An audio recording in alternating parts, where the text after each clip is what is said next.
Hello, everyone. Good afternoon. You're cordially welcome to PAID's webinar.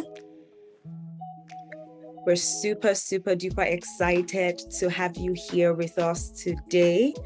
We really appreciate you taking out time from your busy schedule to join us today. We will be giving a couple of minutes for more people to join in. So please stick around. We're here together.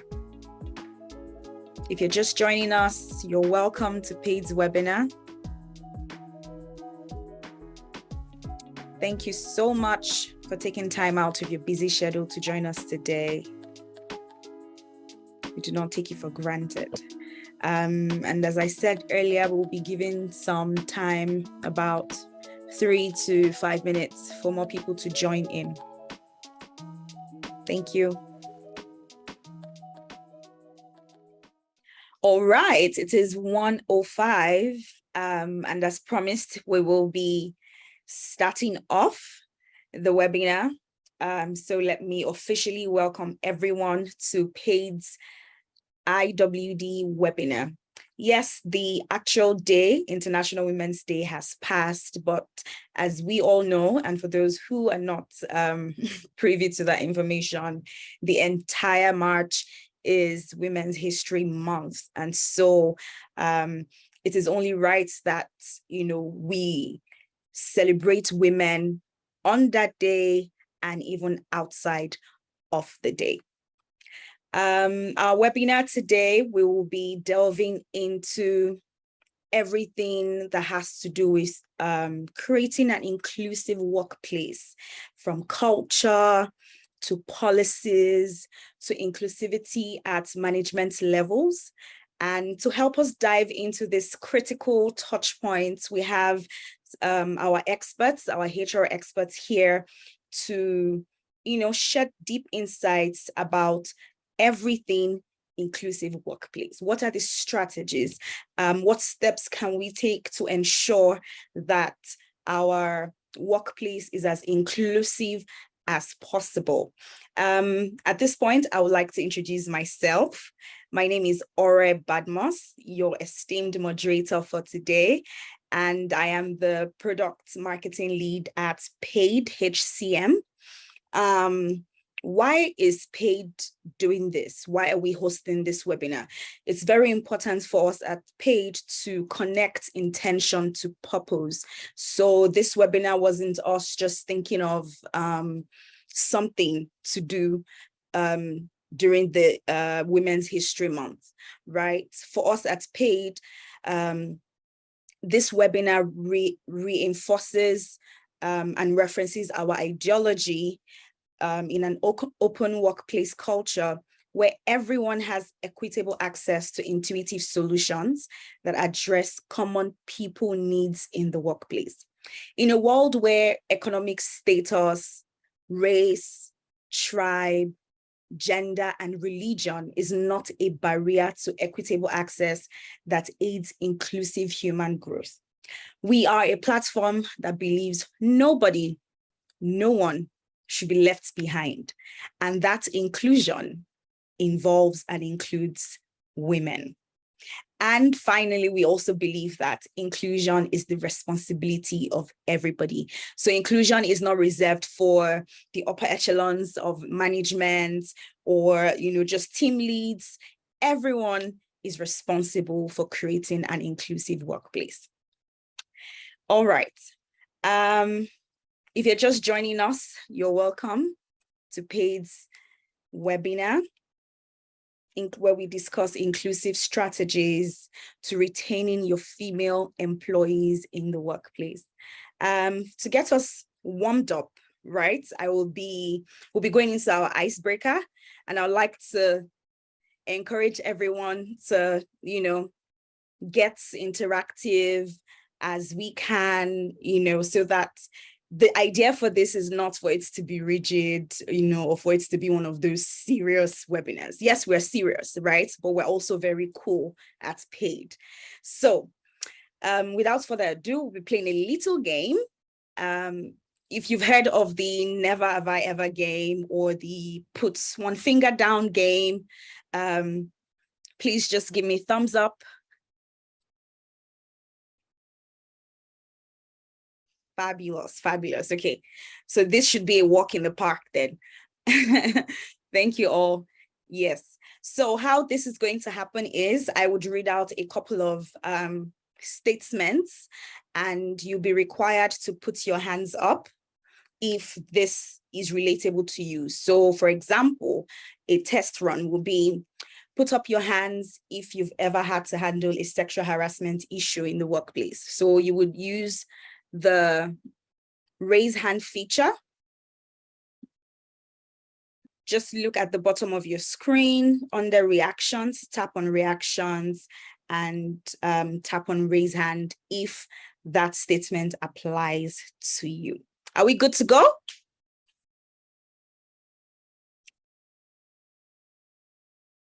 All right. Okay. All right. So the first statement, put up your hands if your female employees feel well motivated at work. I need to see those hands. Great.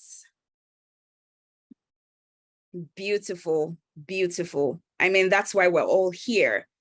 All right, moving on quickly to the next one. Put up your hands if, as an employee, you've ever had to take a leave due to menstrual cramps. No shame here. We're very, very open-minded. Thank you. Thank you.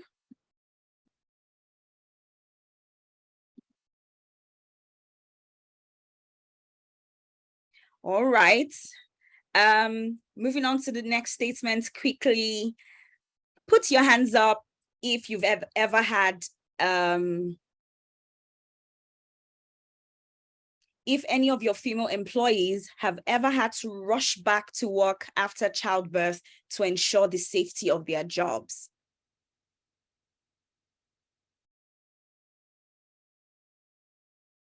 Okay. Thank you for the candid response. Put your hands up if you've ever if you have more male employees at executive levels in your organization. Okay, so we need to change that. So this webinar is very important. All right. So last but not the least, put up your hands if you're here because you want better for your company and its female employees.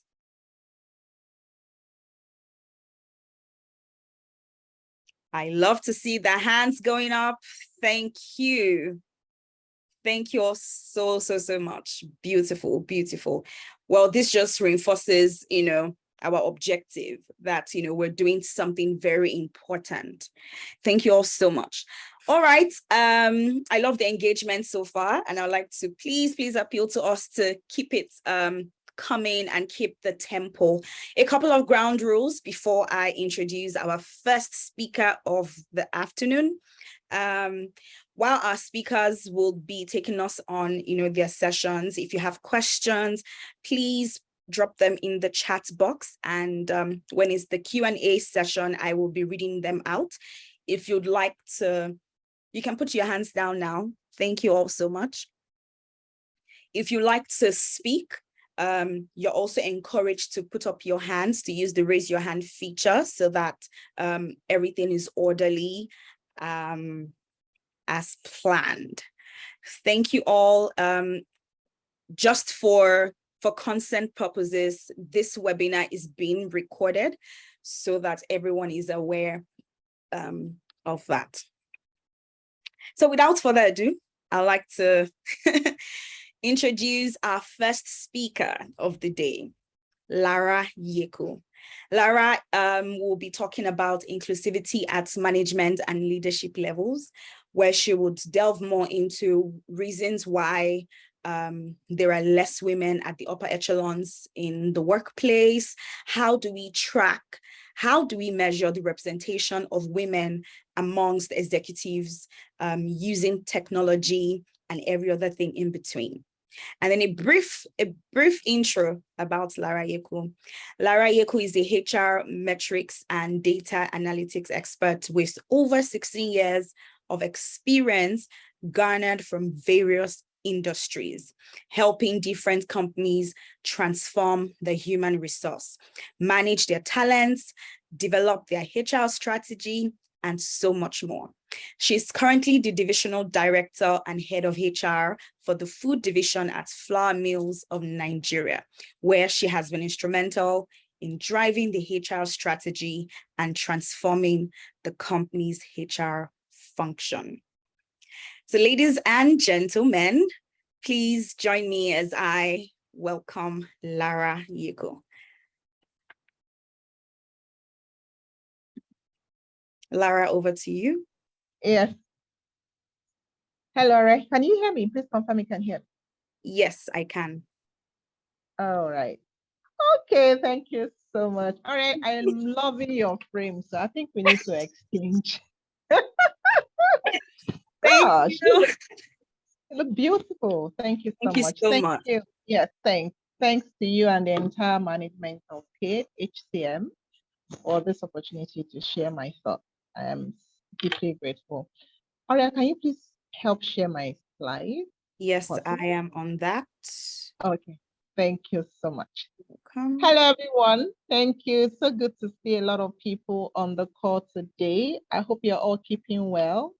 Thanks so much for making our time to be part of this session so we can all learn, share, grow, transform, and make our world a better place together. Like Lara said, when we talk about the changes we want to see in the workplace, even though a lot of times we all say it has to be led by the leadership of every organization, I'm also of the opinion that we all have our individual responsibility. We all have our individual part to play within the workplace to bring about the change that we all desire, we all want to see in the workplace. So thank you so much, everyone, for making our time to be part of this session today. I'm looking forward to learning. I'm looking forward to sharing, and I'm looking forward to us gaining insights in terms of how we can promote more inclusivity at management and leadership level. When Paid HCM reached out to me to take this session, I was really excited because the role that I currently play in my organization, being a largely male-dominated company in manufacturing, it's been an area for us as a company where we have been really intentional over the years in increasing women in management level. It's one area that the management and the board is really taking passionate steps, strategies to increase our women in management and leadership. It's a journey, I must say, and over the years, we've been very intentional and we've stayed committed to this journey. I'm hoping that today I'm going to be able to share some of the things that we've learned, we are doing, and of course, gain more knowledge and experience from other people on this call. Currently, I sit as head of HR for our food commercial division. A lot of time when I look around the room, I'm always the only female, right, within the room. When I started with the company, but down the line now we have increased our female representation in management level in Flour Mills, and I'm hoping to share a bit of that with everyone today. Okay, so thank you. When we talk about inclusivity in the workplace, especially at management and leadership level, I have just 15 minutes for this session, and I'm hoping that we'll be able to gain some grounds to cover. Next slide, please.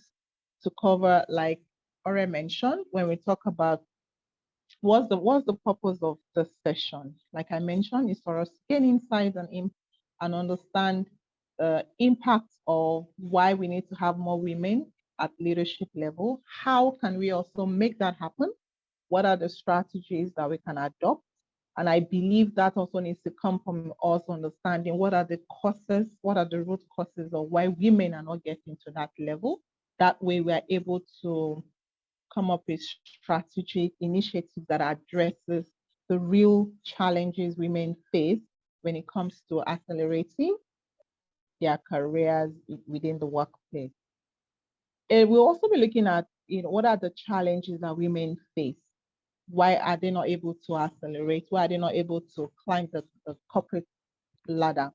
I'm going to be sharing a bit of my experience in that area and the impact and importance of tracking and measuring, the women representation across the various cadre within our organization to enable businesses take better decisions to address those areas so businesses can, of course, increase their performance, because research has shown that when we have more women in leadership roles in organization, it does lead to superior business performance. And there's no business that would not want to increase his business performance. So I'm hoping that we'll get some insight on that. We have 30 minutes. However, I'm going to be sharing my thoughts for just 15 minutes, and I'm hoping that the next 15 minutes will be really interactive, where we can learn from one another on the call today. Okay. All right, so let's start. Women in management Powerline. A lot of companies would usually desire to have more women accelerate to the management cadre, and I'm going to be sharing my experience with my former organization. When I joined my former organization, it was my third job, and I had made up my mind when I joined I was going to do just 5 years in that organization. When I joined, I was single. Then I got married, and the baby started coming. And from my desire of staying in that company for 5 years, I ended up staying 11 years in that company. And what kept me, and I'm going to be sharing a bit around what kept me in that organization. It was because they were focused on creating an inclusive workplace for women. When we talk about inclusivity, what are we talking about? It's an environment where the women feel they have been part of the decision, they've been considered in decisions that the companies make, right, for them. And I also observed that there was a particular time when we were focused on bringing a lot of female at the bottom of the career ladder, and then coming up with different initiatives to support them as they progress in their career. We observed that when they got to the management cadre, we were having high attrition. A lot of women were resigning when they made managers or shortly before they make managers. We thought it was because of a couple of challenges we were facing around work-life balance. So we had to put in some initiatives. I'm going somewhere. We had to put in some initiatives, but we realized that they were still resigning. What we later did was to conduct a survey with all the women. And from that survey, we realized that what they actually wanted was different from what was different from the initiatives the company was putting in place. It got to a point that they realized when they became managers in that company, they become, in quotes, business leaders. They had to manage projects, they had to manage P&L, for projects, and the demands and the requirements for that. A lot of females didn't feel they were confident enough for that. What we did was to look at our women development initiatives within the company to start helping women build financial acumen skills, so that by the time they got to manager cadre level, they felt really confident to own and lead, projects within the organization. And that immediately made a big turnaround for our company then. Like we all know, the state of pipeline for women as we accelerate the career ladder gets slimmer.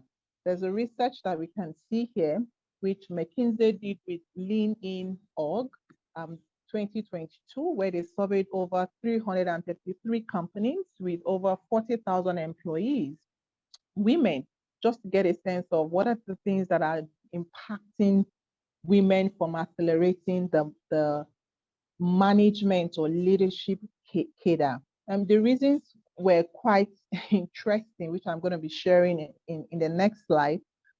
But it really boils down around how organizations need to support more employee well-being and foster inclusion.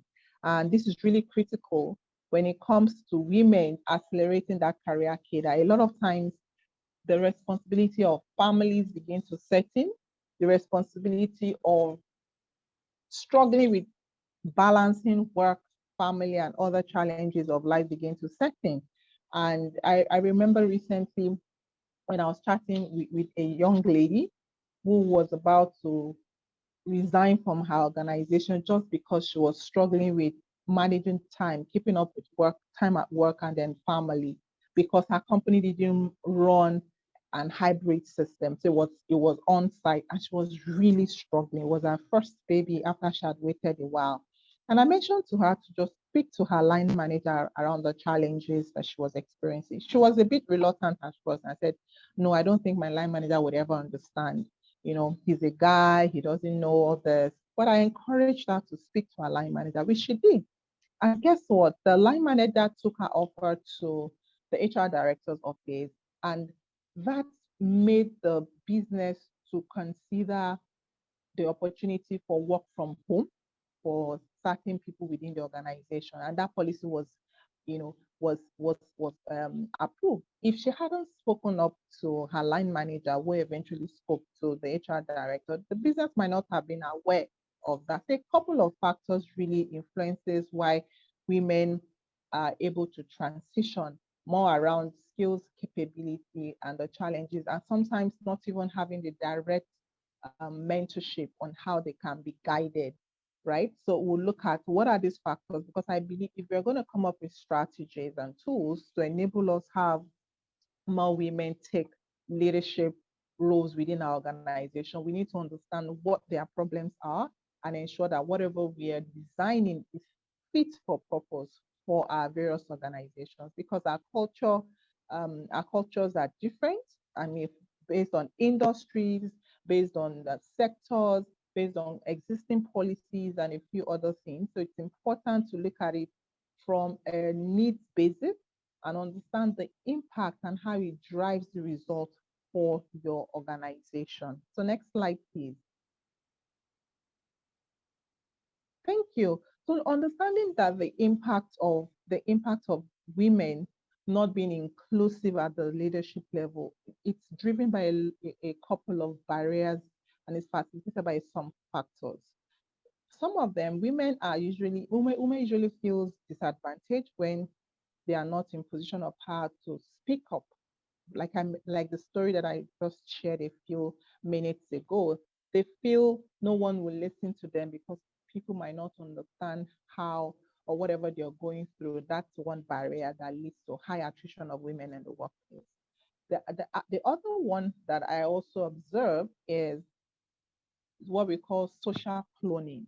Social cloning in the sense that when we have leaders who currently lead or manage business units within the organization, they love to replicate people like themselves. So you have someone who's leading an organization and is building succession plan. There is a subtle unbiased or unconditioned way where people like themselves. So for men who hold this position, subtly would prefer other men like themselves to hand over the baton to. What that usually leads to is the women who have either better capacity or who have potentials for such role are overlooked because the men don't feel the women would lead or would do things or would think like they do, forgetting the fact that our superpower is always very different and sometimes brings a lot more value to the table. That's one factor that leads to high attrition of women. Another is sometimes women feel isolated in certain cultures, especially for organizations where it's largely male dominated. They feel isolated, or sometimes when their culture is really hostile and extremely competitive, they feel isolated. And these are the things that sort of sometimes affect how they accelerate and grow within the management cadre. Another that I have also come to observe is conflict in external and internal responsibilities, like I'd mentioned earlier, where they are not able to juggle both. And sometimes they have to take a decision. When they take decisions, it's usually towards themselves and their family, especially their mental health. As women, because we are really emotional beings, we place a lot of emphasis on our mental, physical psychology as women because we are emotionally driven. We are more emotionally driven than men. So our emotions are really important. Our emotion is really important to us. And when we don't feel safe in any environment, what we do next immediately is to go follow our heart, follow our intuition, and then we protect our psychological well-being. These are some of the reasons that affect how women, why we have high attrition of women within the workplace. But having said that, what can we now begin to do to ensure that we create an inclusive environment where a woman feels a sense of purpose? Once she feels that sense of purpose, she's able to accelerate and she's able to climb the career ladder and she's able to give her wholesome self. So there is a whole lot of benefit that this gives to a woman, especially when it comes to areas where it's an area of passion for her, an area of purpose where she would like to grow, own, lead, and then bring more value to the table. Because when the environment is safe for her and there's no discrimination against women, especially women with children within the workplace. I remember my former organization where there was a particular lady who had done very well and she took maternity leave, and when it was time for promotion, we did not discriminate the fact that she was on maternity leave within the period of the year of performance under review. We considered her performance, we evaluated, we appraised her appropriately, and while she was on maternity leave, she got her promotion. She resumed a couple of weeks afterwards, and she took up the role. That lady was in that organization way longer because of the sense of inclusion that she felt the company had, despite the fact that she was a mat leave, she was considered for the promotion at the right time, and that increased her engagement and commitment to the organization. So let's look at how can we now drive inclusivity to ensure that women are able to accelerate their career across the leadership cadre. There's a research by Harvard Business Review that I had read a couple of times ago that shows that inclusivity directly enhances business performance. And for my organization as well, I could also attest to the fact that when we had more women within our management cadre, we saw better results in our business performance.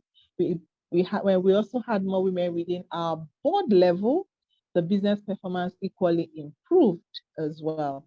So having said this, how can we now create that inclusivity for women to take on more leadership and more management roles?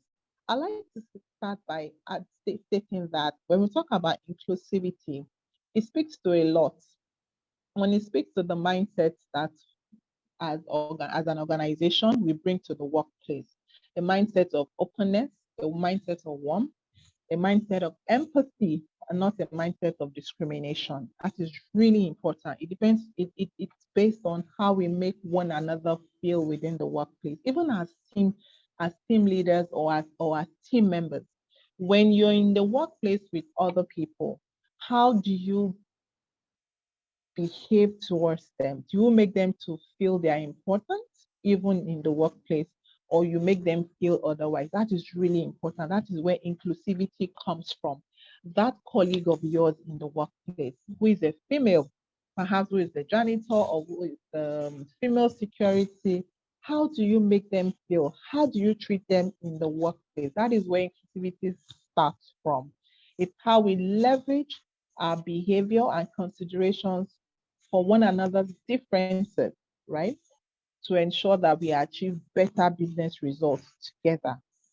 Okay, so a couple of strategies that I would just like to share, because when you have an individual from this act that we can see on the screen, when you have an individual who is wholesome, who feels included, who feels a sense of purpose, there is a ripple effect, as you can see on the screen. There's a ripple effect that it has on how that person make other people feel within the workplace, how that person interacts with other people, so that the entire culture and the organization. When we talk about culture, it is how we do things. It ripples into affecting the organization completely and positively, then ripples further into affecting the community. I'm a firm believer that when you have employees who are who are positive, it would definitely affect the community, because the people make up the community, the different organizations make up the society. And this is really important because eventually the policies that is being established is actually what shapes, what guides how people behave, and then the biases that we all have. So very quickly, when we talk about from individual level, let's start with self-awareness. Self-awareness, how we are aware of ourselves, self-awareness of preferences and biases, and how we can overcome biases using humility and empathy. How do we take personal inventory and ask ourselves, give ourselves feedback regularly? And when we observe any form of bias or any form of behavior that is anti-inclusive, how do we call it up? How do we call it up and address it positively? That is where it all starts from.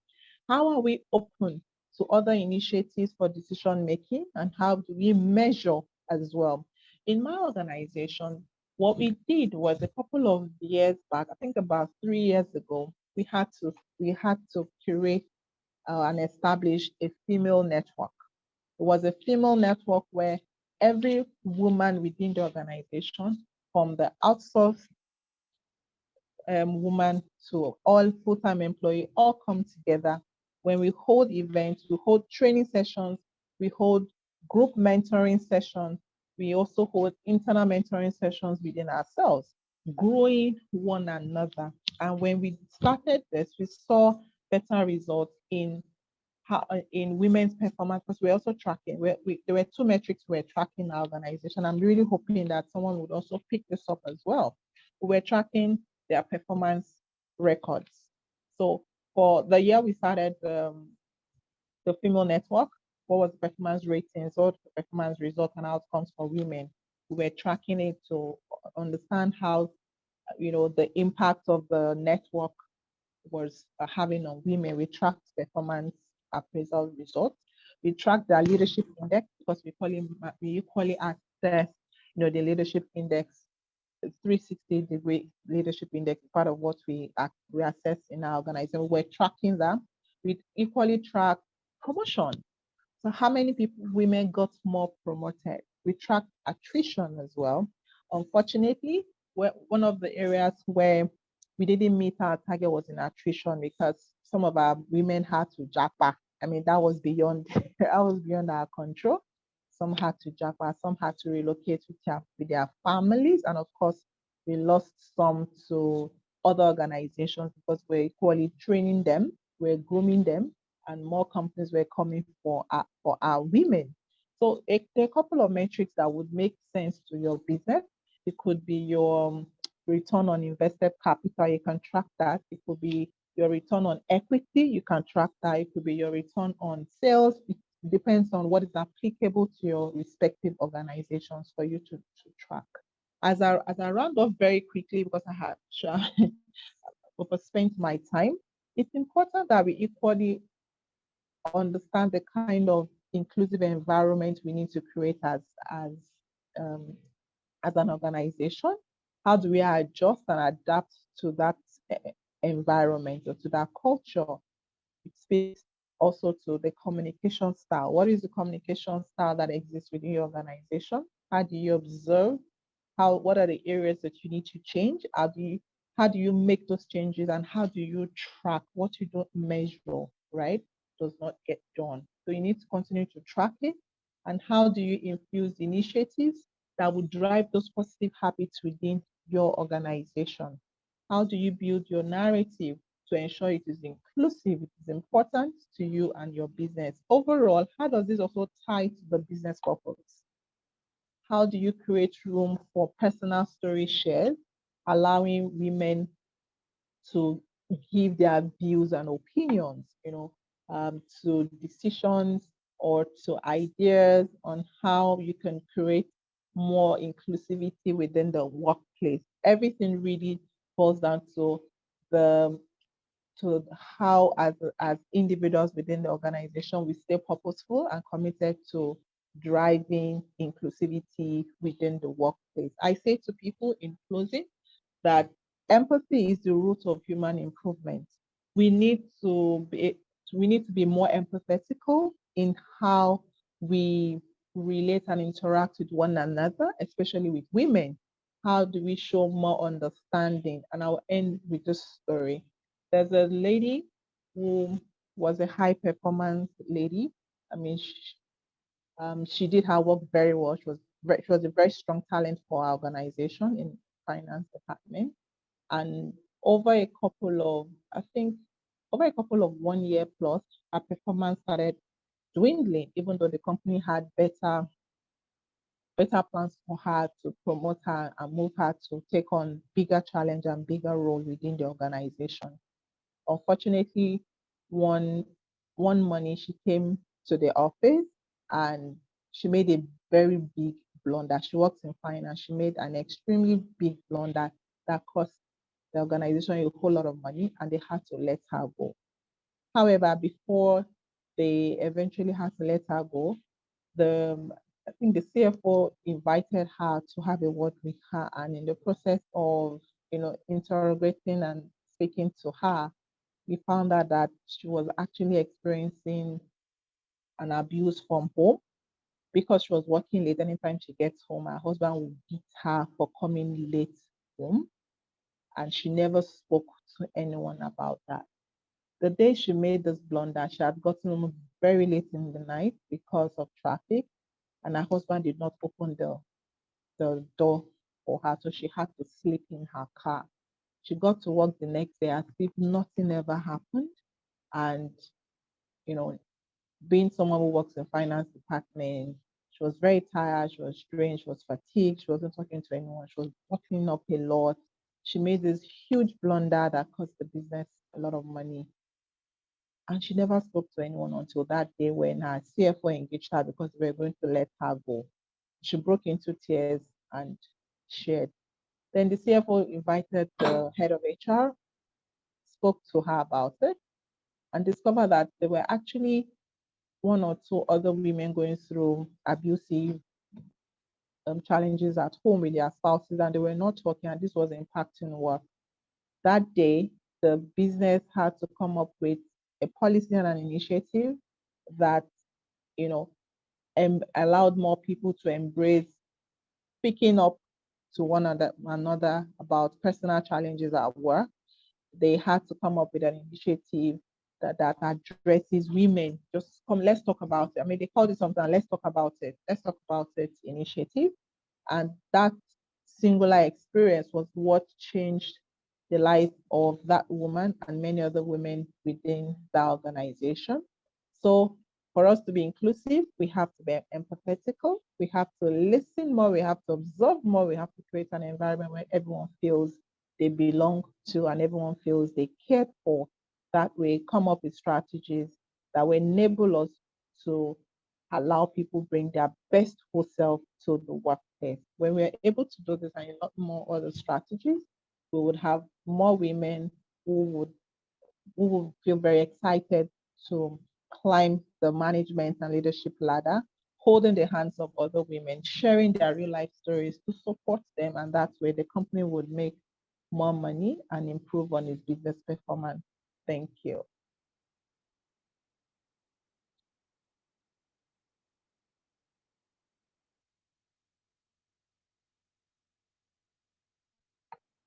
Thank you so much, Lara.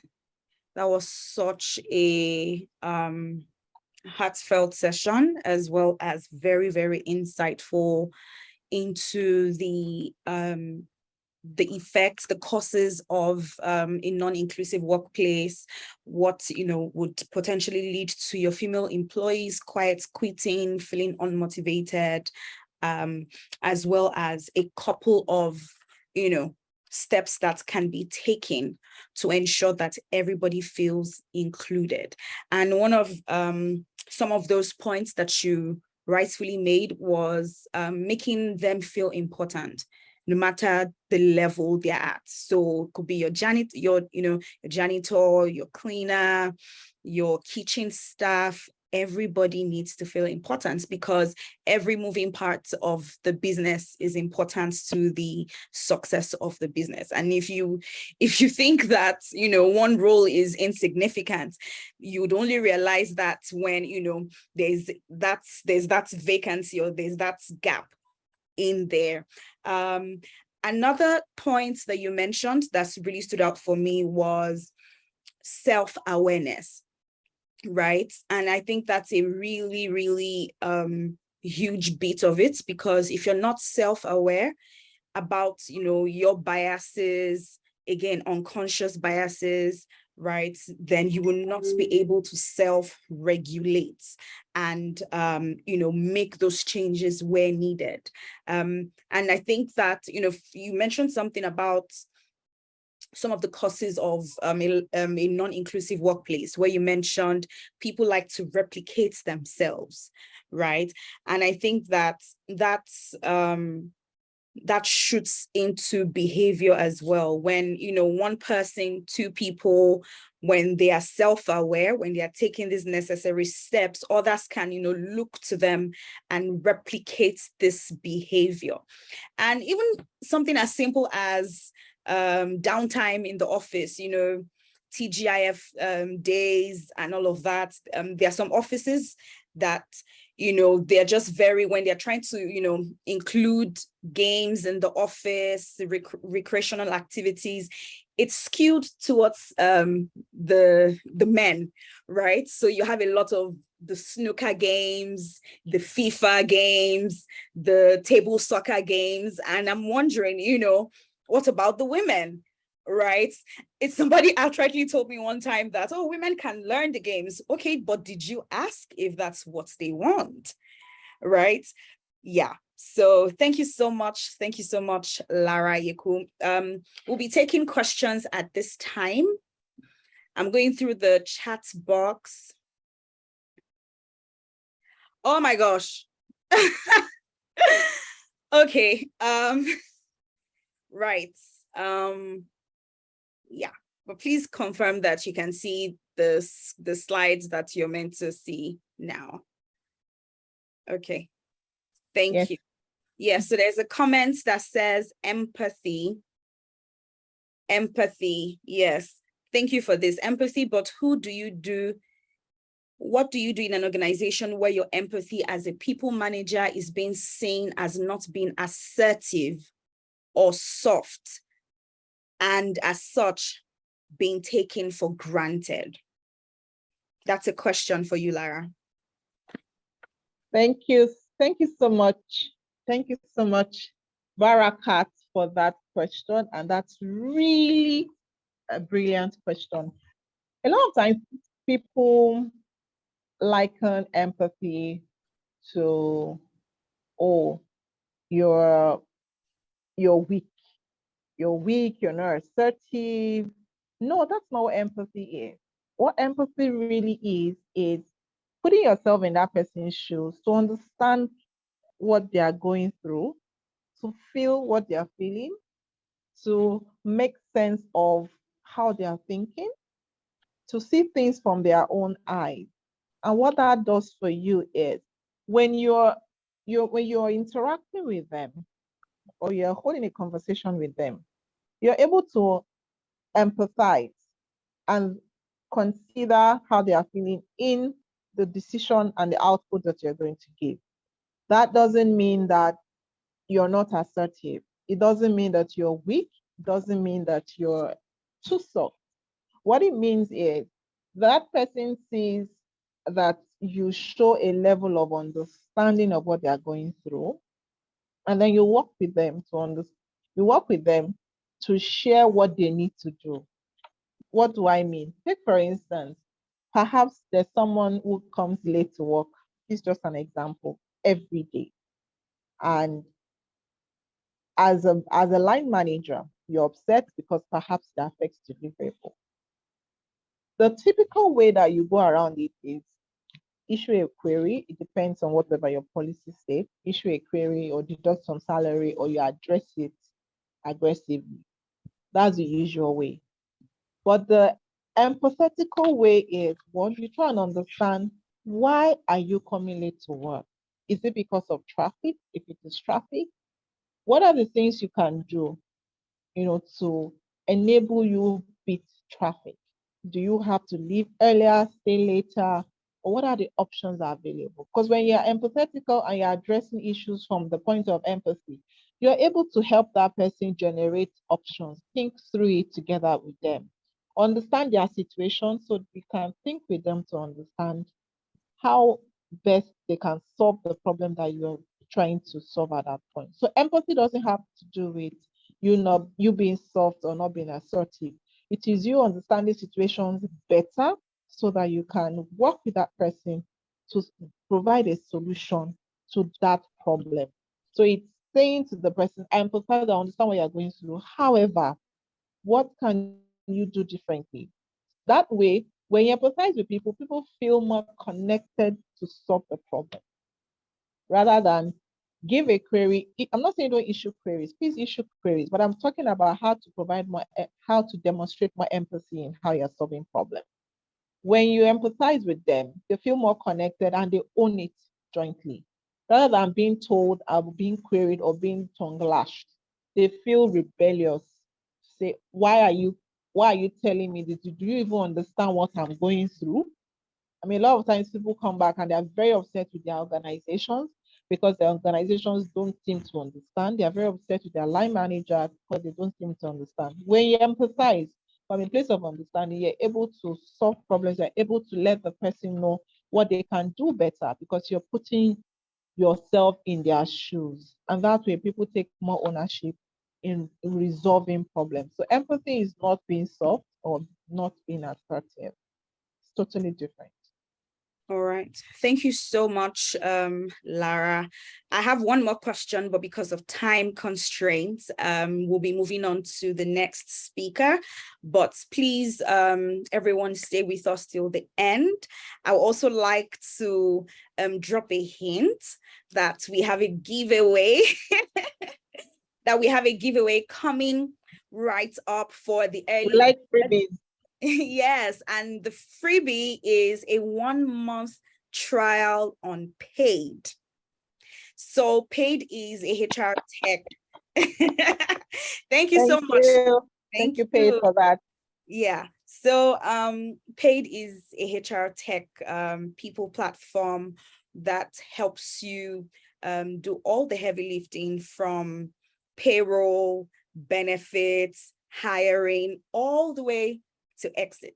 And we have 20, we're giving this away to 20 early birds. And to announce the first 10, I would like to call on my dearest colleague, Oyi. Oyi, are you there? Yes, I'm here. I'm here. Okay. All right. Thank you. Hi, everyone. Thank you, Lara, for that insightful this presentation. So yeah, to just go straight to it, so I'll be announcing the names of the people that would get to experience our software for 1 month. So we have Caroline, then Ima Abasi Efyong, Caleb, Olufunke, Adewale Akitoye, Omolara, Deborah, Tolulope Okeowo, Oluwaseun Ireti, And one more person who joins as people ops analyst. I don't know who that person is, but we've, written that name down. So if you're the one, maybe you want to just tell us what your name is so we can obviously send you an email to that effect. Congratulations to all our winners. Excited to work with you when we reach out to you for your prize. Thank you. Thank you, Aurora. Thank you so much, Oyi. Thank you so much. I hope that, the beneficiaries of this giveaway are looking forward to taking paid for a spin so that you can, have a taste of what we're all about and how we can really, really make your HR process and management very, very smooth. Okay, so without further ado, I will be introducing our next speaker. And this is someone who's in-house, right? So this is our in-house HR manager as well. She also doubles as our subject matter experts on everything people management, people operations, and people satisfaction. Layinka Dare-Alanni is an entrepreneur, human resource personnel, and certified life coach with multiple years of experience promoting productivity in organizations using various tech tools, building organizational structures, recruiting and training employees of partner firms, as well as designing a performance index.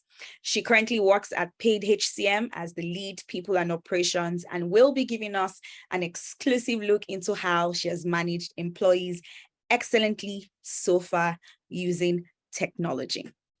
Layinka, you're very welcome. Thank you so much, thanks for having me here. Thanks everyone for registering. Just before I go on, I would like to confirm if I'm audible enough. If you can hear me expressly, can I get some emojis? Can you hear me well? Yes. Yes, okay. All right, so good afternoon, everyone. I can hear you. Thank you so much, Oluwaseun. So pleased to be here. And well done, coming from that giant stride of Lara Yeku, and I'm looking at, okay, so how do I keep the flow? Good thing to hear. Yes, women. Sometimes we feel like, oh, is this women thing overrated? But you can still hear that in 2023, there are still a lot of women that are not well represented in the workplace. So I'll just go straight to my topic, the role of technology in achieving the gender equity in performance management and reward. All right, so the slides are quite lengthy, so we'll just run through most of them. All right, so we'll start with a few quotes. So, all right, we'll have to be quite, fast with this. All right, so the first one I have is Emma Watson, and says, it's time we all see gender as a spectrum instead of two opposing ideals. So I'm not going to stay on those ones. Let's just go to the next slide. Just setting the pace for us. So here is Michelle Obama saying that no country can ever truly flourish if it stifles the potential of its women and deprive itself of the contribution of half its citizens. Literally saying that as long as the women are not flourishing, things are not going to happen. Freedom cannot be achieved unless women have been emancipated from all kinds of oppression. The next one.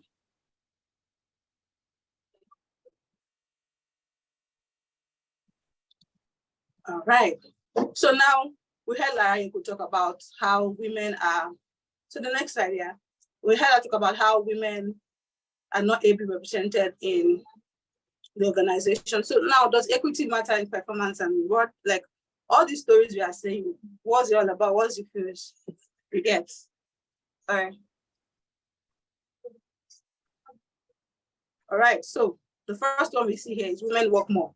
So from these statistics we are seeing that in most African countries, women are doing so much work. So men are not even working as much as women are working.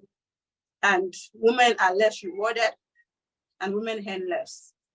So really, if women are working more, I feel that they should earn, even if not more, they should earn at least as much as men are earning. The next slide, please.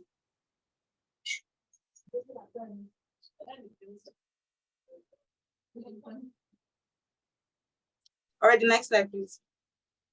I've moved. All right, so, yeah. Oh, sorry, I probably did wrong. Okay, so I'm just gonna run through this stuff. Like I said, they're quite lengthy and we have 15 minutes or less to do this. All right, so basically from this definition, HR tech has to do with softwares or associated hardwares for automating human processes. That's just a summary of this definition. I'm not going to stay on this. There are other slides I'm going to really speak on. So, or we can go to the next slide, please. All right, so I think I'm going to stay a little bit on this slide. Having heard that HR software has to do with HR tech, because sometimes when people hear tech, the first thing that comes to their mind is machine. And yes, machinery is part of tech, it's part of, but for HR, what we really want to focus on is the software arm of tech part. So there are 3 types of software that is basically available in the market right now for HRs. We have HIRS, HRSM, and HCM. All right, so HIRS is Human Resources Information System. HRMS is Human Resources Management System. And HCM is Human Capital Management. All right, so this is just like a brief overview of what it is. So sometimes you might not want to, you might not know the difference between HRS and HCM. So I have listed it, I'll just look at a few things. If you're using HRS, you might be able to do your payroll, your core HR duties, your attendance, and basic HR stuff, yeah? And it's available for small businesses and startups, all right? Then HRMS is also doing a bit of that, and there's on onboarding, there's reporting skills, and it's for mid-sized businesses. While you have HCM, which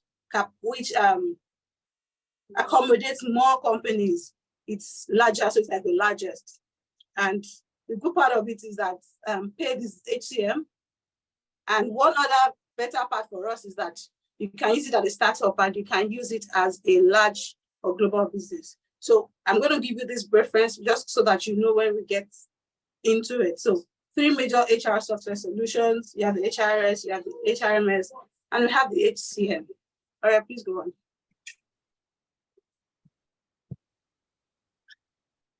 All right, so my own summary of what HR tech is. Technology is the science of ease. Like, let's forget all the grammar. Technology is something that makes whatever we want to do get easier and faster. Now, the different methodologies that are used in deploying all of these things is what they call data analysis. Do you understand? So when you hear data analysis, business analysis, everywhere and there, it has to do with this. And depending on what you want to use it for, that's when you can know if you want to use HRS, HRCM, or HRSM, or HCM. Then, a part of tech we are just looking at here, like I said earlier, is the data analysis and all of that. All right, so let's go quickly.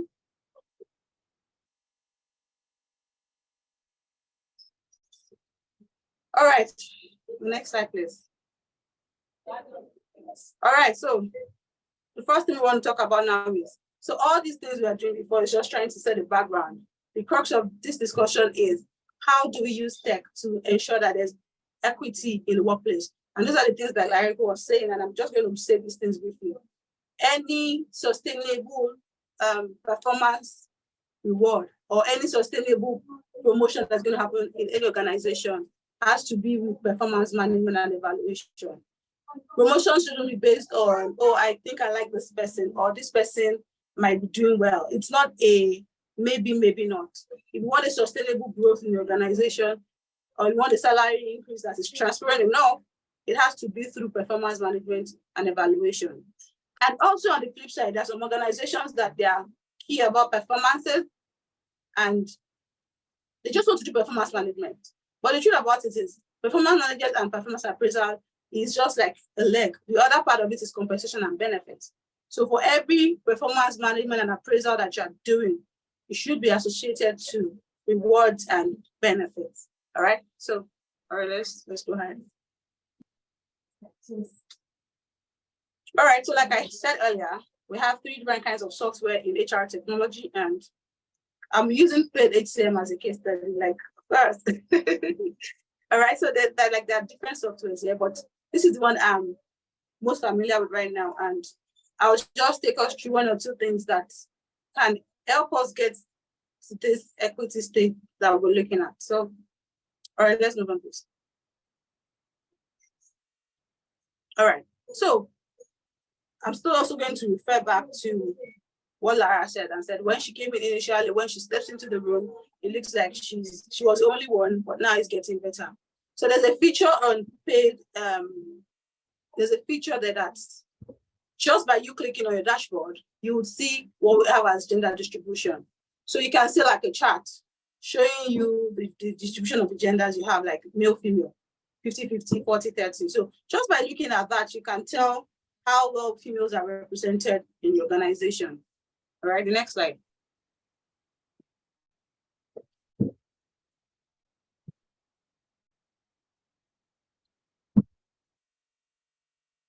All right, so the next thing I'm going to talk about is pay grades. So in a lot of organizations, it starts from your interview, really, and they're asking you how much do you think this role is good, or how much are you expecting us to pay you?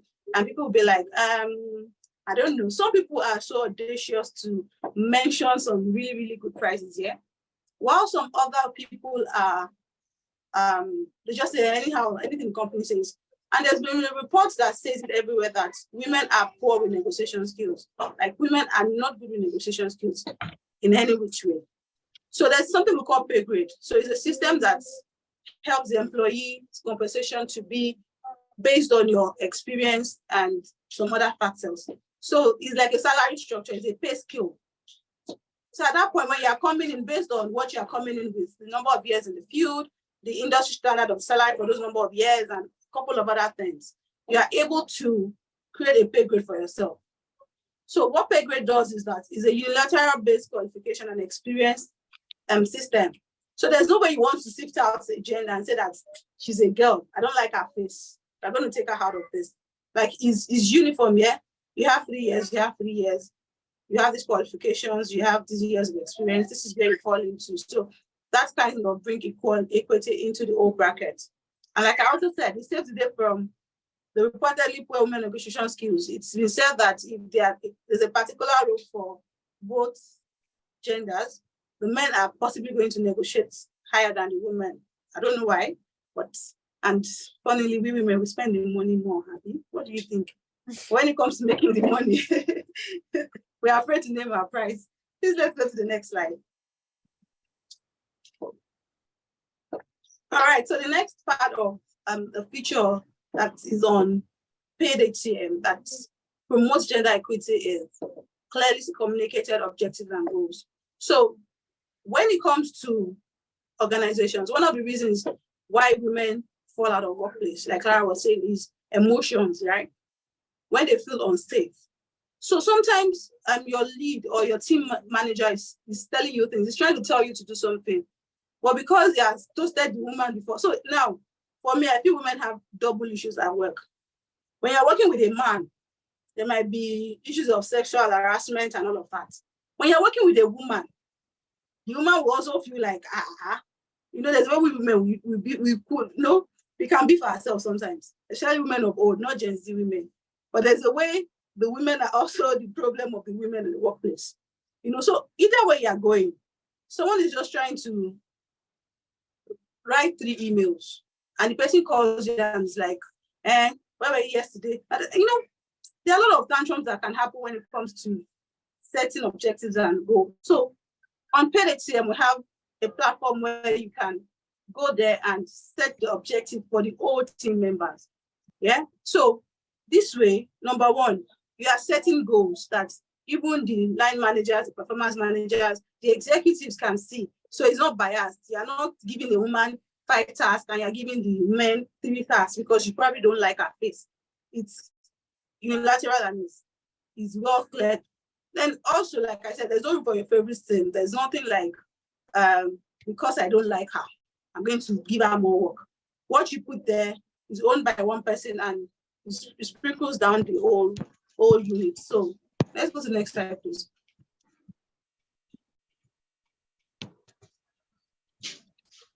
feedback and conversation. So this is another thing that really, really can trigger women's emotions unnecessarily. So on page, there's something where we can access and request for feedback. You can tell that if you are doing a verbal feedback, you probably have to talk more or say things that should not be part of saying. But when you have to type it down or, you know, give some sort of documentation, you'll have an opportunity to reread those things and you're able to redirect and speak in a way that you feel that it will work for everyone. So there's access to request and, you know, get real-time feedback. What this feature does for women is that it's void of emotions and unnecessary tantrums. You can't be going on the office platform and you're saying things that you're not proud of. Do you understand? It has to be something that is really sensible for everyone to read. The next slide, please. Conversation scheduling. So for every organization, when people are not doing well, there's something that should be, which is like a performance improvement plan. And because you have a lot of work, there's a possibility for you to feel like, okay, I'll talk to this person after work. There's this feature on page that allows you to schedule high quality conversations. So it's like a reminder. So you get on your dashboard that it's time to talk to this person, it's time to talk to that person. All of this is just to ensure that everybody is taken along. Like there's no room for, oh, I don't like you, or because a lot of times, like we said, women are emotionally driven. They just feel like she doesn't like me, he doesn't like me. But when you have things like this in place, there's room for you to, you know, walk yourselves through each and every stage so that we are sure that performance is improving and eventually it leads to a better reward. The next slide, please. Review and appraisal. This is like a 360-degree performance review. Yeah, compared to the analog one, you know, before now, in other organizations, when we want to do 360-degree performance, we'll have to print them out, go to the office, assign HRs or people to or distribute them. Like it's a lot of work, Sha. I don't want to bore you through the process, but with paid portal, you can do it in half a day, you get your report, you get a response, and voila, the next salary increase is sitting on your dashboard. All right, the next one, please. So how do you identify performance gaps using tech? So one other thing that tech does, like I said, is data analysis.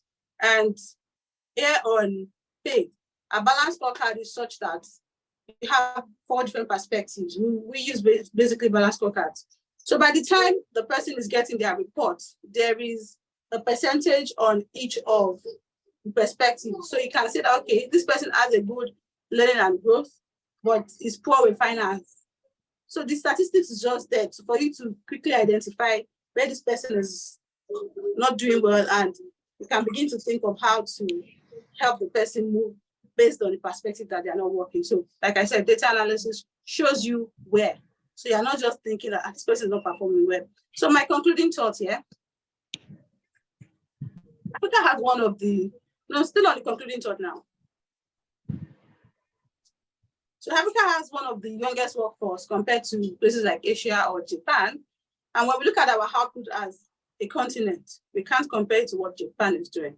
So summarily, technology has not only come to enhance things like equity in genders, but it is also an enabler for everyone. Once people are able to optimize the productivity of workplace, we realize that there will be a growth in the economy of Nigeria. So the last slide, please. All right, so a lot of things have been said in this few minutes, and I just want us to all commit to success. And, you know, if you can turn up if you can unmute yourself, I just want us to take this together. But let's commit to the success of our organization. Are we ready? Yes, we are. Please feel free to unmute yourself. All right. Yes, we're good to go. Please unmute yourself. Let's do this together. All right, so I will embrace technology. I want everybody to say together. I will embrace technology. I will embrace creativity. productivity. I will embrace Technology creativity enhancement. through I will play technology. my part in African My part in uprising. I will enhance the I will growth enhance of my the growth of organization. my organization. I I will will continue continue to to make make myself myself proud. proud. Thank you. Thank you very much. Thank you so much, LDA. Yes, we call her LDA in-house, and that's short for Layinka Dare-Alanni. Thank you so much. I really love this commitment to success.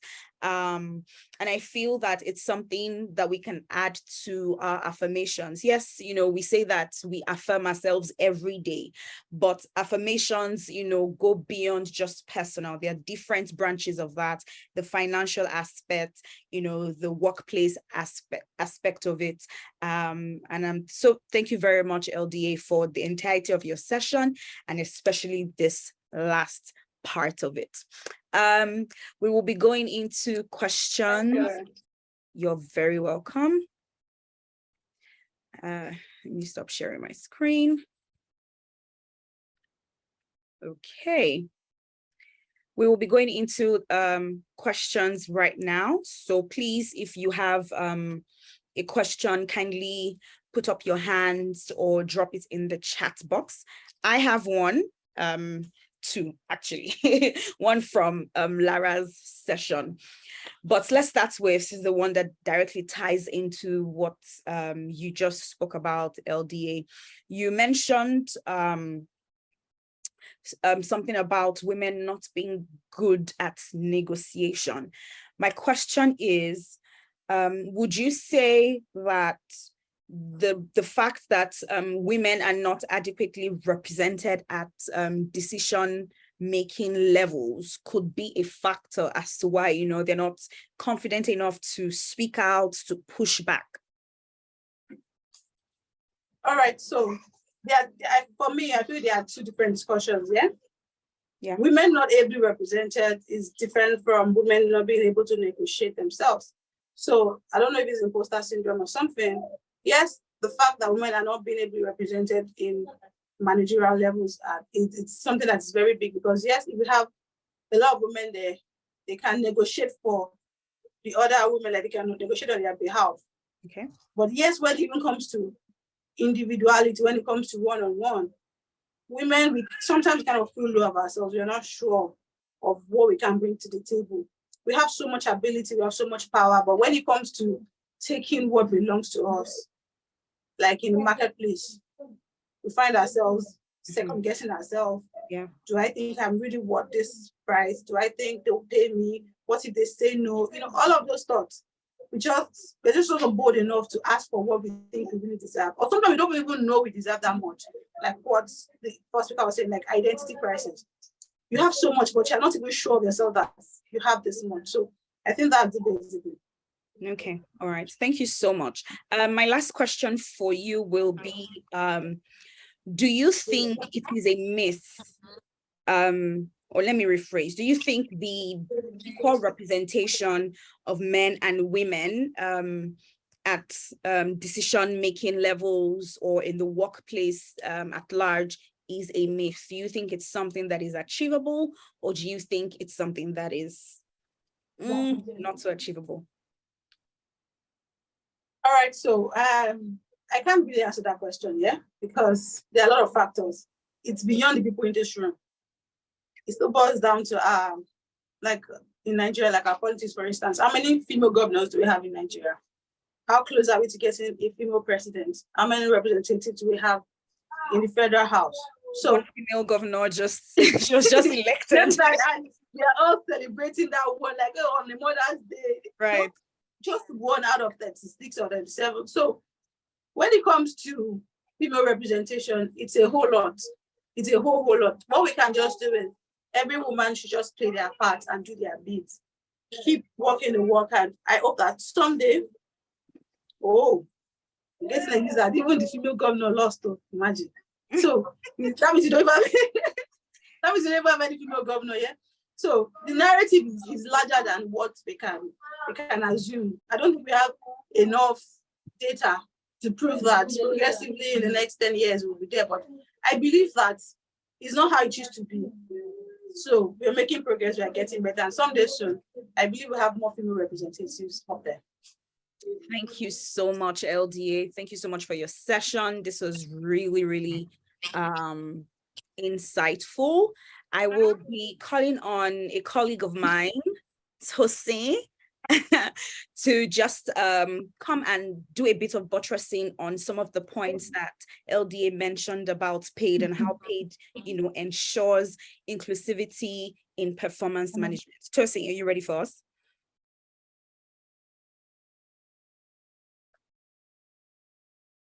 Yes, I'm ready.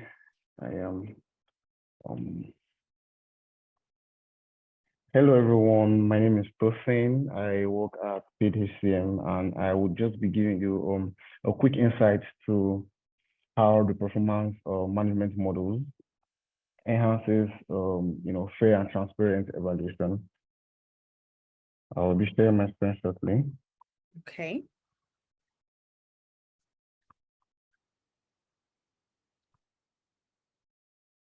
We have about, 5 minutes? Yeah, it's going to be a quick one. All right. Okay, please. Can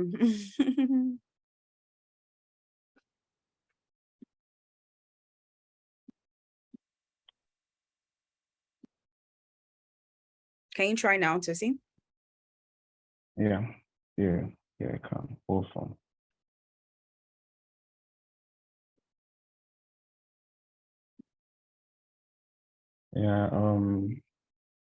Yeah. So on the PIP platform, we have a couple of performance frameworks, but I'll be speaking specifically on the balanced scorecard approach and how it helps to create a transparent evaluation process. So we have something we call the perspectives in the balanced scorecard approach, which simply means that it allows the admin to weigh the 4 different factors. The 4 different factors are the financial factors, customers, internal processing, and capacity building, right? It allows the HR admin to weigh these factors as it relates to the organization. And, in eventuality, it makes up the balance scorecard, right? And then after you set up your balance scorecard, you go ahead to create goals, based off of the different factors in the balance scorecard, right? So you set up goals as it relates to the different factors. So it could be a financial goal or a customer goal and things like that. And once you've created your goals and selected the goal period, right? You now break these goals down to objectives. Who will be in charge of achieving this goal? Is it going to be a team objective? Is it going to be an organizational objective, or or is it just going to be an individual objective, right? So right from the goal, setting up your goal, right, you would have created targets. So for this goal period, what are we trying to achieve? So we can see here on the screen that this organization wants to reduce customer churn by 50%, and in order to achieve this, they decided to be able to retain at least 10 customers in the course of, or sign up 10 customers for this goal period. And then they have cascaded this goal into individual objectives, and they shared it amongst 5 of their employees and giving them their individual targets regardless of their gender. So this is an organizational goal that has been shared amongst people who are going to be in charge of this, right?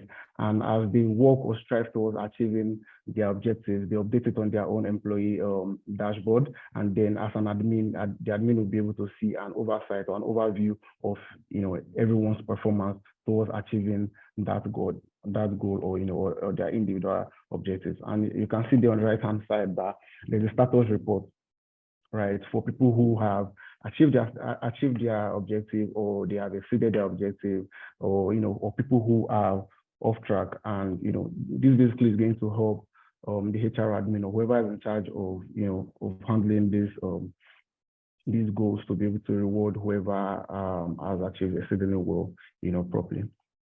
And then once at the end of the objective period, there comes the reviews, or what the HR admins will call appraisals, right? Yeah. So review just basically allows you to set up the method of appraisals. How do you want this appraisals to be? Do you want it to be a peer-to-peer appraisal, or do you want this employee to self-appraise themselves, or do you want their line manager to appraise them? Right. So this basically helps for employees to be appraised properly, and they'll be appraised based off of their performance, or or their attitude towards work, right? And then after all the appraisals has been done, the final review is where the raters or the ratees comes to give this person a mark, based off of what his peers have appraised him. And this is what a final performance review report looks like, showing the final score of an employee, and then there's a remark there. And this appraisal, you can decide to share it with the employee, or maybe you don't want to share with them, and you want to do a one-on-one interaction with them. So yeah, so based off of the appraisal, right, you can know who has performed exceedingly well, regardless of, if it's a male or a female, they'll be appraised basically, from the work they have shown, right? So yeah, that's just a quick insight to, how our balance scorecard framework works here at Page. Thank you so much, Tosin, for that very, very quick demo. I would just like to chip in that there's more where that came from. And yeah, absolutely. Wouldn't you agree with me? Yes, yes, I agree. Yes. And just to highlight that paid is enabled for transparency all the way, right? There's no point saying that we're championing certain values and that doesn't reflect in our products, right? So thank you very much, Tosi. I would like to introduce our next and final speaker for today. But before then, I would like to say thank you to everyone who's joined the webinar, everyone who has stayed up to this point. Again, we really, really appreciate you. We do not take your time for granted. Yeah, so thank you once again. Kelechi, Favour Eze is our strategic business leader of over 8 years with an extensive background in talent management, culture, and change management. And she has also helped develop young talents in fast-paced, dynamic environments. She's an expert at developing and executing the people and culture strategies, developing strategies and policies, ensuring that learning and development, leadership, talent management, and employee retention takes place as it is meant to be. Favour will be delving into everything policies that support an inclusive culture. What does it take to create a supporting and safe environment? How do we navigate reports that are conflicting or violation of reports utilizing tech and flexible arrangements to help accommodate maternity issues, menstrual leave, sexual harassment, training opportunities, and more. Hello, Favour. Hi, Aura. Hello. Hello, can you hear me? Yes, I can. Great, great, great. Thank you. Thank you for the introduction. Good to go, right? Yes, you are very much good to go. Great. Thank you so much for this opportunity. And thank you also to Lara for setting the pace. Lara, I'm a huge fan. Okay. And Layinka, thank you so much for talking about what PAID does and how we can use technology to advocate for transparency and fairness for women. Great. So I've got 15 minutes, so I'm just going to run through, but I'm sure you're going to get value. Okay, I was speaking about policies supporting an inclusive culture. So we've talked about the limitations of women in the workplace, the challenges they face, and also now, how do we make it better? especially in the workplace. Because contextually, when the workplace, you work at Page, she works at Tribal Drake, a number of us work at different places. How do we make it work? How do we create an inclusive culture? Stay with me. I'll be walking you through some of my thoughts. Okay, so this is Favour, globally certified people and culture. Lara has already done justice, okay? So I'll rush down to the realities of women in the world of work today.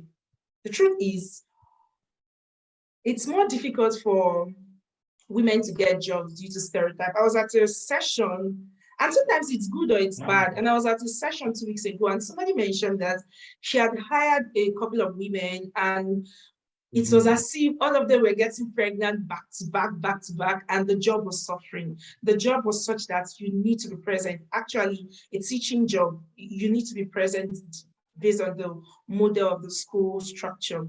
Okay, so it felt like back to back, they were all getting pregnant.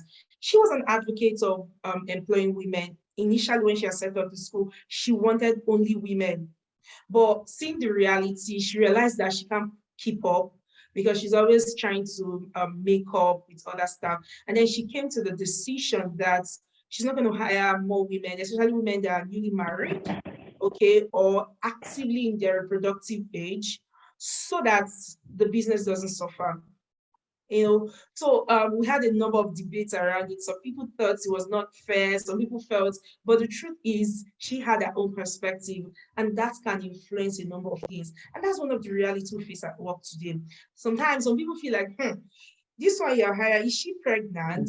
You know, assessing many things. They just know that the male or the guys, they don't get pregnant unless they come down with sickness. That's when they will not be present. Okay, but women, you have reproductive responsibilities if you choose to take on. Okay, so that's one stereotype that can affect women in the world of work. More likely to earn less. That's the truth. Most times women, like Layinka said, negotiate lesser. I actually think women are very good negotiators, but like Layinka said, maybe it's the imposter syndrome. They don't feel they should call forth their work. Okay, because when you go to the market, usually when a guy and a lady go to the market, the guy usually allows the woman negotiate because somehow, you know, you're able to negotiate. I had a recent experience where my husband wanted to get something. I told him, just wait, let me go there. When I got there, negotiated, got a good deal, and the man told me that if he wasn't a woman, if it was a man that came to negotiate for that item, that he won't give it at that price. Interestingly, when I go back to the car, I told my husband, go to the same man and negotiate.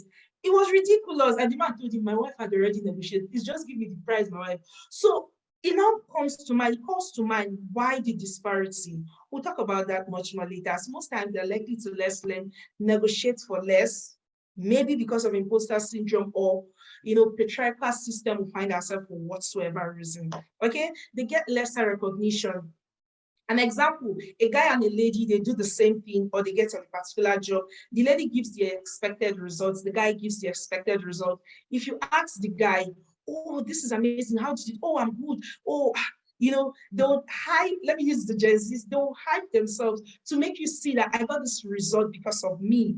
But the lady most times want to be so humble. We minimize our success. Oh, this person helped me. Oh, it's not, it was a small thing. You know, all those minimization, you know, affect our recognition. Do you understand? And Lara said something, we're usually emotional beings, okay? And sometimes we feel like, no, we need to be meek. It's one of the realities of world of work today. Another thing also is most times they minimize their ambition because the truth is in Africa, usually it's such a patriarchal system that they expect, as much as they want women to be in the place of work, they expect that you would consistently prioritize family, marriage, you know, and all of those biological responsibilities above your career. So most times when you're considering a promotion or whatsoever, you're also considering how will this affect this? How will this affect the next promotion? How will this? And the truth is, it's a reality. Lara mentioned something. She said, as they supported women to grow, as it gets to the top of the ladder, the attrition increased. And it's a reality because at some point you're in your reproductive age, you're trying to run the home front, you're trying to manage home and your career and growing. Most times the men don't have such responsibilities. Okay, so it's a reality that affects women and also societal expectations. You know, they expect, why are you gunning for the CFO position? Why can't you just be satisfied? You know, all of those bias, subtle, sometimes it even comes with subtle attack and subtle minimization of your effort or what you deserve. Those are some of the realities of the world of work today. And now we need to change the narrative. That's why we're having this session, to change the narrative, to help women grow through the ladder, to support them, to provide an inclusive environment for them to thrive and grow. And when they do, it's not just because we want women to thrive and grow, it's because when they do, research shows that the business is more profitable because they bring a perspective to the table that it's such a balance, it's holistic. You know, ideally, women are nurturers. You know, they take into perspective every aspect and they make decisions. So when they bring that to the world of work, to the place of work, you see better results. Okay, so we need to change that narrative. And how do we do that? We start first with mindset reorientation training. A lot of people come to the world of work with different mindsets. It's amazing. You know, I had a situation whereby someone that recently joined us, a fantastic person, okay, he had an issue with a junior colleague, a lady, and then he kept going, oh, do you know how old my younger sister, my this, and I told him, please wake up, this is workplace. Okay, so understand that this is not your family, understand that this is not your sister, and realize right now that this is the workplace. So whatever correlation or comparison you want to make doesn't apply. So a lot of people come into the world of work with different mindsets. A lot of people, the patriarchal one, misogynistic mindset most times, you know, so it's important we train. Okay, and I like to borrow a word from my husband. He used to say that he trains. He said, if you've not trained people on a particular subject, don't expect that result from them. You have to train them first before you expect whatsoever results you want to get from them. Okay, so you start with training, train about the culture, your organizational culture. They need to know this. And beyond training, you know, you need to set up policies. And that's why you also need to make a difference with policies. Because the truth is that some people you will train, they'll stick to their guns. There's a way they want to act.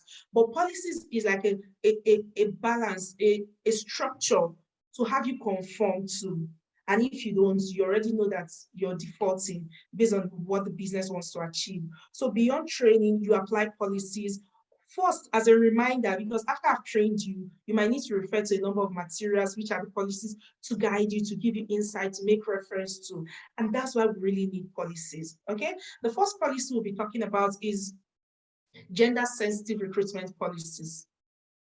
If really you want to create an inclusive culture, inclusive environment for women to thrive and grow for business profitability, you start from the basis. How sensitive is your recruitment? The adverts, okay? What does it send? The JD, the job description, what message does it speak? You know, sometimes I look at some job description and I'm like, we can do without this. There are some responsibilities that can be done, like looking at the JD and you're demanding the person will travel often. I try to balance it. I'm like, okay, why is it that the person must travel often? Do you understand me? This can be done remotely. Why is it that this person must be based, domiciled somewhere? This can be done remotely. You know, a number of things. Are they gender sensitive? Talk about the recruiting panel. How balanced is your recruitment panel? You're interviewing for a role and all the panels are male and a lady is coming to be interviewed. Do you understand? It's very important to have recruitment policies that are sensitive to the both genders, because the truth is, with a lady on the panel, she might hear some things the other lady is not saying and is able to interpret it to the guys on the panel to give her a fair chance or an advantage. So it's very important to have policies. So review your policies and make sure they're sensitive, gender sensitive, okay? Another thing, policy we need to look at is the equal pay policy. Equal pay for the same job done, same pay for same job done. You start first and foremost with your pay scale. Because a number of people don't even know what their pay scale is. They offer people employment sentimentally. They offer pay sentimentally. And this guy, during interview, he presented himself this way. Oh, this lady, she was laid back. Okay, so it's very important to have a pay scale. A pay scale brings objectivity to whatever you want to offer. And for that pay scale, you need to be able to demystify, okay, if this person has this degree, this level of experience, and or this is what maybe the lower band or the middle band, or you need to be clear on what it is so that it will minimize bias and subjectivity. Also, equal pay for equal job done. Promotion, because after you've joined the business, you might start experiencing lower pay because another guy is increasing. What is your compensation strategy? Is it tied to your performance? How objective is your performance management system? It's very important because these are the things that would really impact how somebody is viewed. Okay, Lara also shared an example. I just like a friend. The example she talked about, somebody went on mat leave, and because she's a high flyer, how did you know she's a high flyer? There was a record, there was a report, you know, data somewhere, objective data that speaks to the fact that she's a high flyer. Do you understand me? If, assuming while she was on mat leave, a new manager comes on board, whether the manager knows her or doesn't know her, he or she goes back to the data to be able to make a decision. Do you understand? And it's very objective. So it's very important to have the right pay scale, to have the right compensation strategy to ensure everyone is looked at with an objective lens and not subject to their gender. Okay. Another policy we'll talk about is the flexible work arrangement. I'm working from home. Okay. Unless I have meetings to attend at the office or we're having team engagement. I work from home and I'm very productive. Look at the woman with her baby. She's still working. I say this a lot of times. Women, they can multitask. A typical woman can multitask, you know, effectively more than a guy. Do you understand? So it means that that job that she's excelling at the office, if she's at home, she can still get the job done, especially if the person is disciplined and principled. So why limit her? So it's very important to have a flexible work arrangement that enables the woman to work from wherever. And I say this because it's very important, and also support that policy, support it, because some line managers might want to be difficult. Okay, you know, line managers nowadays, they have more influence on employees. Yeah, outside the fuller strategy. So it's very important to have flexible work arrangement that enables the woman to work as she wills. What you're interested in is productivity. So focus on what the interest is. Another policy we'll quickly talk about is the family and health leave policy. We'll talk about the maternity leave. How robust is your maternity leave? The truth is, as business, as organization advances, because at the start, you're not expecting a startup to have a 6 months paid, you know, or a 12 months paid maternity leave. But where are you currently? A flexible work arrangement can come into play.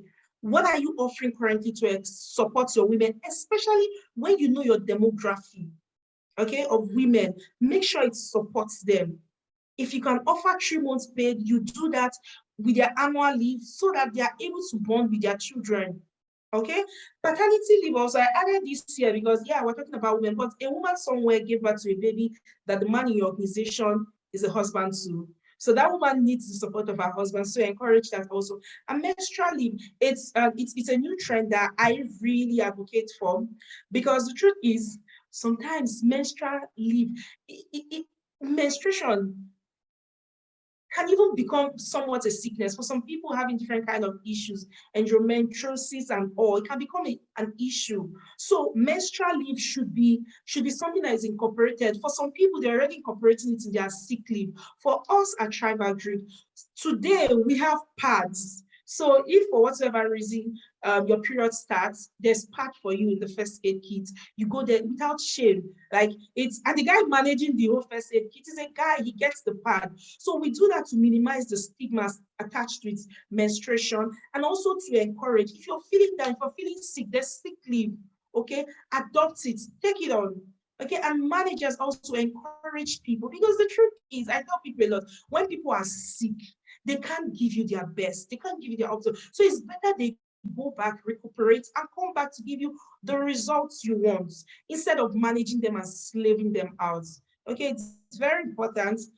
Also, We'll talk about anti-harassment discrimination policies. This is very big because sexual harassment is a big issue today. We've had a number of companies get into the news for the wrong reason, sexual harassment. So it's very important. In fact, I would advocate every employer, make sure you have a sexual harassment policy that states clearly what sexual harassment is.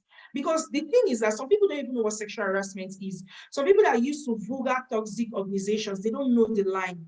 They cross the line without even knowing. So it's very important to have sexual harassment policies to explain what sexual harassment is, one, to explain how, reporting can be done, okay? And also re-emphasize it over and over so that it builds trust, it builds confidence, so people are able to share and speak up. It's no longer a thing of shame. I remember the first time I started talking about sexual harassment in my organization, I felt like, oh, is anybody being harassed? I said, no, nobody's being harassed though. But we need to make it a common conversation so that people are aware that if something happens, I can speak up without being stigmatized. But if it's like quiet, if nobody's talking about it, it feels like, oh, we don't need to talk about it, let's just hide. No, talk about it as often as possible. Let it be explicit to protect both the ladies in the organization and yes, of course, the guys and the business itself.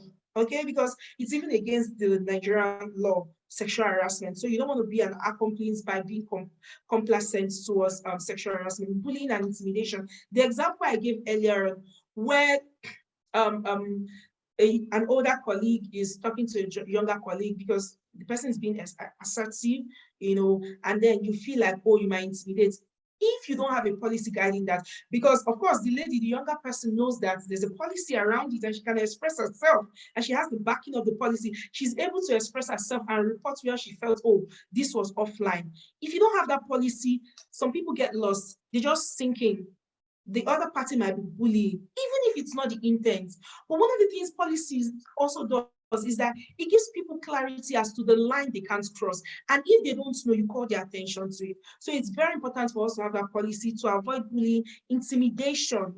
Okay, sometimes after sexually harassing somebody, some line managers might resort to intimidation, bullying, especially ladies. When ladies are probably appear as threats, sometimes they use subtle attack, subtle aggression, intimidation to minimize them. So it's very important to have these policies, make it clear, like the Bible says, write the vision, make it clear to everyone what is obtainable, what's not obtainable, so everyone feels empowered. Where there's no law, lawlessness is acceptable. So it's very important. And finally, reporting violations using technology. Straight up, you can use a simple tool as simple as Google Form. Okay, and some HR tools or Google Form. Very important, make it anonymous. You can also use third parties for reporting violations. And aside all these reporting tools and getting data to help you improve your process or identify gaps, because that's one of the things reporting does. You begin to see some gaps you didn't anticipate based on the feedback you get or the reports you get, okay?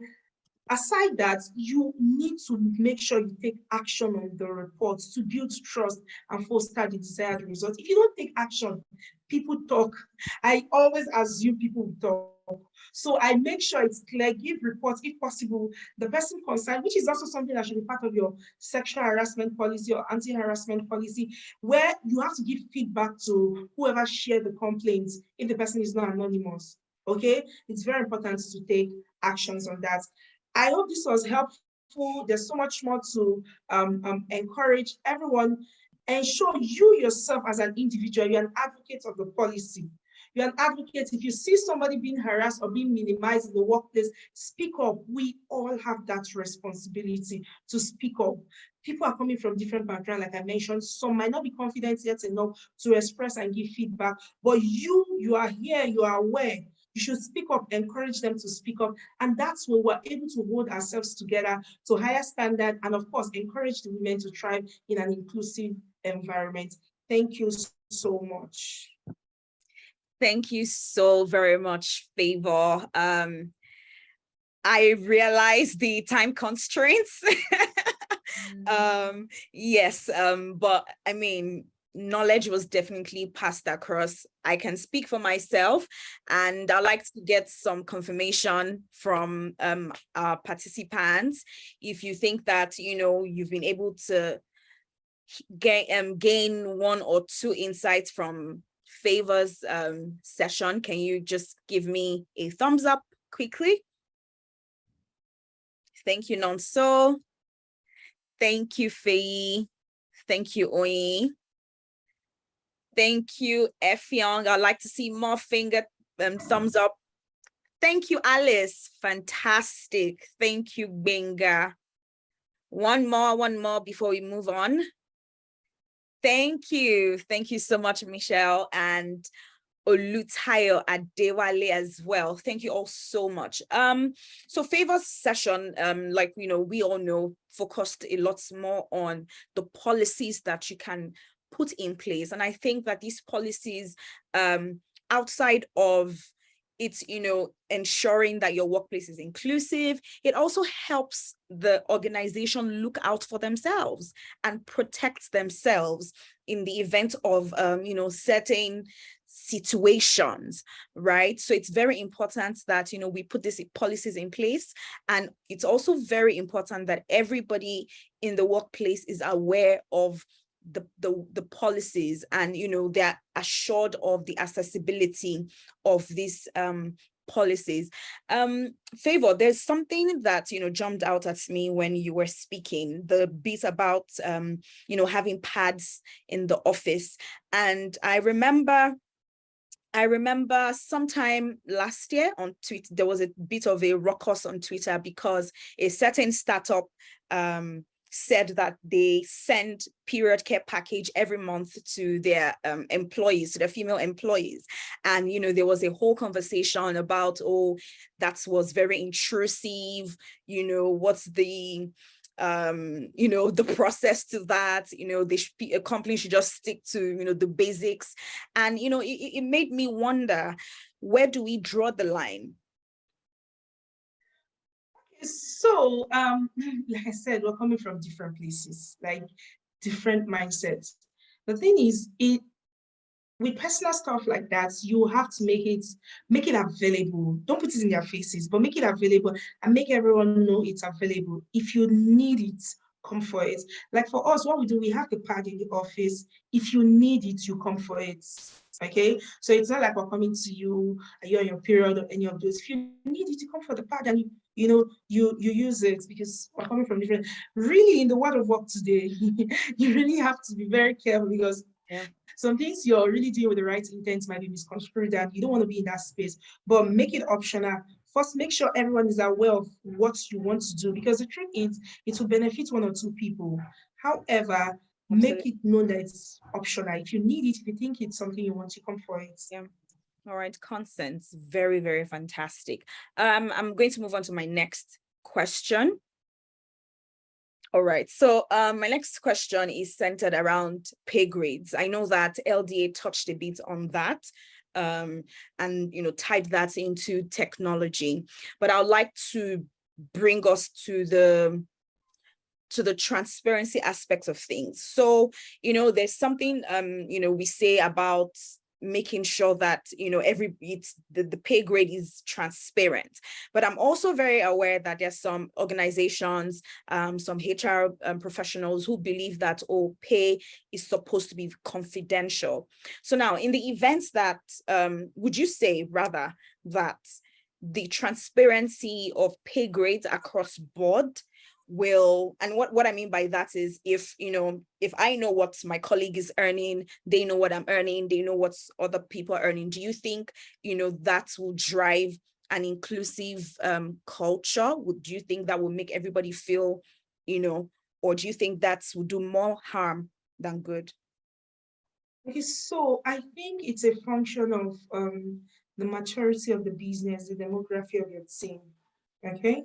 And why I say so is I've worked in different sectors, and I find that in some of the organizations I've worked at, you can freely share, because in fact those organizations, they are older, and then in some other organizations, knowing salary has caused a lot of chaos.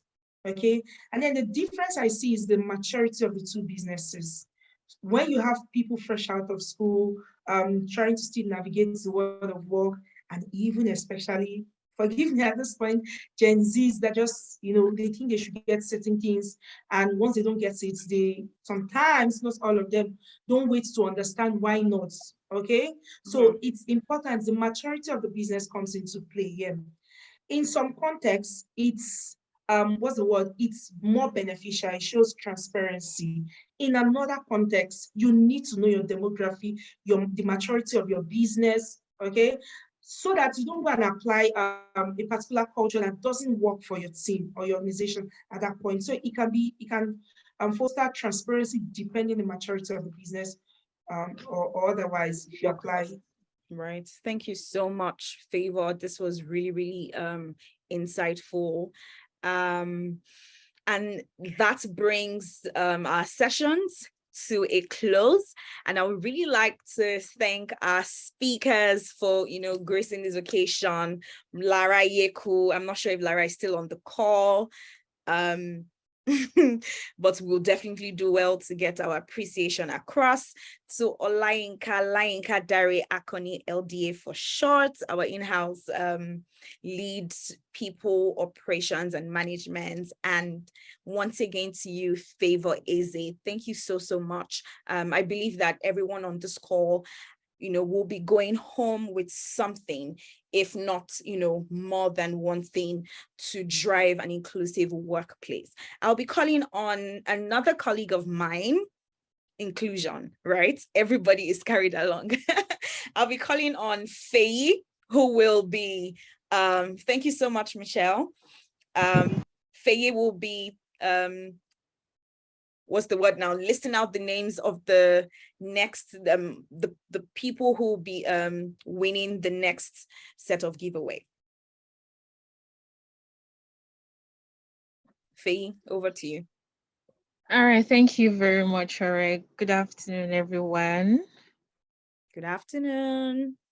All right, this has been a very, very insightful section, and I've learned so much. I believe everyone has also done the same. Okay, so right about now, I'll be announcing the remaining 10 people that won the giveaway. Okay, so first on my list, I have Udwak. I also have Temitokwe Aloba.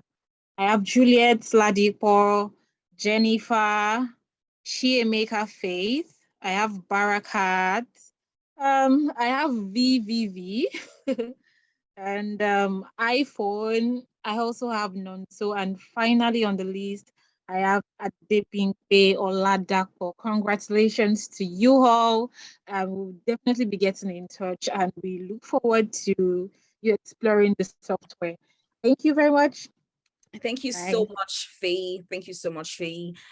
So just to buttress a bit on that before we close at 3, the giveaway, as we communicated earlier, is for our early birds, right? And what that entails is that they're going to take paid for a spin. So every benefits of paid, you will get to try it out for a month and for free, right?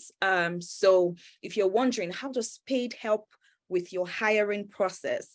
How does paid help you onboard your employees? When we say paid allows you offer your employees self-onboarding, what does that mean? What does that look like? When we say that with paid, you're able to assign tasks, what does that mean to you and mean for your team? When we also say that with paid, performance is very transparent, performance is straightforward, okay?